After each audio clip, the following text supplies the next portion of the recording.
Hi guys, Matt Easton here. So this is a slightly unusual video in that I'm not addressing it to all of my viewers, although you're very welcome to watch it. I'm addressing it to one of my viewers, known as Lloyd or Lindybeige. You recently uploaded a video concerning the use of daggers and the point down grip as opposed to the point up grip.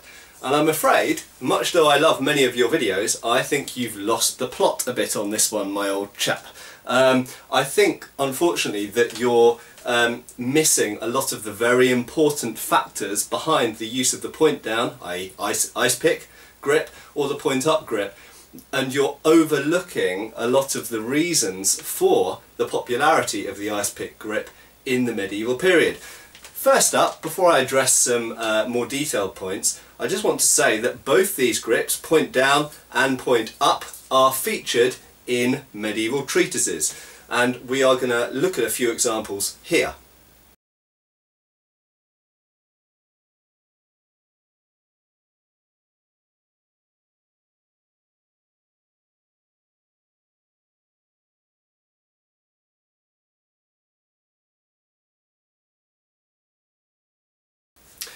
So, as shown, point down and point up grips are both featured in medieval treatises, and in actual fact, yes, there is a bias in the late medieval, say the 15th century and perhaps early 16th century sources for the point down grip, and I'll discuss that in a minute. It's entirely to do with context. But I also want to illustrate that there is, in slightly later treatises, as I'm sure you know, a bias towards, or at least a tendency, a gradual movement towards the point up grip because of changing context. Let's just look at a couple of examples. Okay, so if we take it for written that it is indeed true that the point down grip was more popular than the point up grip in the medieval period, or let's say the 14th and 15th centuries. This, generally speaking, is true, although the point up grip is shown in lots of treatises such as Paulus, Fiore, Liberi, so on. The point down grip is indeed much more popular. Why might that be? Well, okay, there are a wide range of possible reasons, but for the purposes of this video, will narrow it down to four main reasons. So first up is penetration power. Okay, a downwards stab or an Icepick grip stab from whichever direction it comes from is much more powerful than a point up stab. Okay, equally it goes to certain parts of the body up here, and this relates partly to the use of armour and indeed certain types of clothing, doublets in fact, civilian clothing that were worn at the time. Remember, everybody's wearing long sleeves, but indeed even if someone's not wearing plate armour, even if they're wearing mail or if they're wearing a gambeson, any of those things require power to get through. And equally you will notice that whilst I can apply more power in downward stabs, I can also get up into armpits with this grip, just as I can do, incidentally, with this grip, but I can debatably do it with more power because I'm applying larger muscles to do it. Okay, so that's the first thing. It's more powerful, and it always comes down to context. In the medieval period, you're often dealing with certain types of armour. The next factor that comes into play is grappling, the nature of fighting in the period. So lots of combat shown in medieval treatises ends up at very, very close range. Now, if I'm fighting someone where I'm essentially wrestling, okay, this kind of grip that I'm point down means I can stab at very close range. I can even get around someone's neck, I can get into their back, I can get down behind the collarbone there, down to the heart and the lungs, at very, very close range. If I'm holding the dagger point up, I can stab in their lower regions, but that leaves my upper parts exposed. If I'm grappling, my arm's going to be up here, and I'm going to be grappling with a person, throwing them around, trying to dominate the high line, and I can do this with a dagger in my hand. If I'm holding it point up, I can't be grappling up here very well and still stabbing. Okay, so grappling is very, very important, and close in fighting is very, very important to the point down grip. Next point that's very important and gets overlooked a lot when people are just looking at the mechanics of martial arts is stress. It's very, very well documented, even in modern cases of knife crime and domestic violence, that when someone's under stress, they predominantly move like a caveman. Okay? So whether they're holding a bat or whether they're holding a kitchen knife, they tend to do this with their dominant hand. Okay? And in my life, I've worked in aspects of my job where I've had to unfortunately look at crime reports and look at photos of people who've been stabbed a lot, and I have for myself witnessed a proliferation of stab wounds on the upper part of the body, all the way down to the thigh, on the right hand side, right-handed attacker, that were all delivered downwards with an ice pick grip. The general pattern to crime is that if someone's intending to stab you sneakily, like a shanking, one shank in a prison and run off, then they will do it like that, holding the blade above the hand. And if they intend to make sure you are dead and you will never rise again, they go absolutely crazy and they go caveman. Okay, this is what gorillas do, and this is what people do.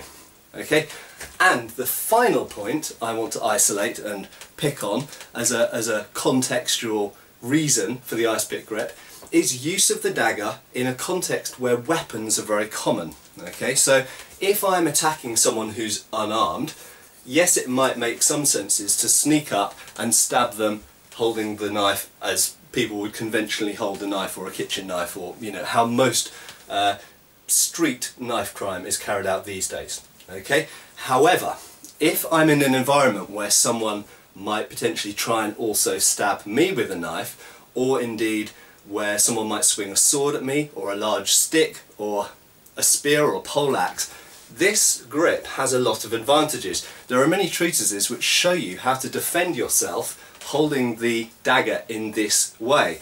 Not only blocking, as I've shown previously, but actually blocking with the blade along the forearm, so you provide a very strong parrying device.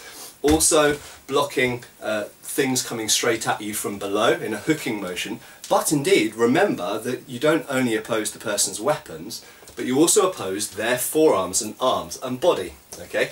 And when held this way, the dagger becomes a hook. It's very easy when something swings in at me to actually hook the person's arm out of the way. Not something you can really do effectively at all in this, what we could call the sword grip. Okay? Yes, I could try and hit the arm incoming, but I can't really hook and control it. When I'm holding the dagger in this way, I can now either block or I can hook the person's arm either way. And we'll notice these type of motions are also used a lot in Filipino martial arts. It is not unique to medieval European martial arts. It's also shown in Southeast Asian martial arts and various other martial arts done with sticks and all kinds of other things. The other point that you raise, Lloyd, is that the ice pick grip only really lends itself to a simple downward stab. And this isn't really true at all. Okay, the treatises make it patently clear that the downward stab can, yes, as you point out, it's fairly weak coming from the inside, but it's incredibly strong coming from the inside line. Okay, so you've got any stabs coming from the inside line to about that point on the outside line, and yes, you can stab upwards into armpits fairly effectively with it as well. And also you'll notice, while I'm stabbing with a 90-degree angle there, you can extend it as well. So you can actually deliver fairly effective, although shorter range, direct stabs as well. So there's a number of direct attacks you can do with it, but again it comes down to context. It's not only about attacking, it's also about defending. And I think anybody would have a hard time arguing with the fact that this is a very, very strong defensive thing. You can hook, you can block. With a knife held point up, and bear in mind that I also do Bowie knife and Fairbairn Sykes stuff, with a point held point up, actually the defensives are not as solid and not as safe, I would say in general, as they are with the ice pick grip. Finally, I would again reiterate that both point down and point up grips have featured right the way across history, across the world. And both of them have their uses. They both have strengths and weaknesses and relative merits. So really it all comes down to context. If you're talking about a straight up knife duel in modern civilian clothing with kitchen knives or Bowie knives or cut and thrust knives, then indeed the point up grip may be better. However, it's very clear that people who wrote medieval treatises weren't idiots, and indeed the fact that across a wide range of medieval treatises, they did both this and this, so they knew both and used both, but they predominantly did the point down grip, should tell you a lot. And when you see this, you shouldn't poo-poo or dismiss it. You should ask why. And I think I've given some fairly strong reasons of why this may have been the case. And it always comes down to context. So think armour and clothing, grappling, stress, and finally defensive stroke use against other weapons. Okay, this is not used in isolation, it's used in a context where there's lots of armour involved. It might be used in civilian defence, it might be used on the battlefield, and it might be used against swords and spears and poleaxes as well. Okay, there we go guys, cheers.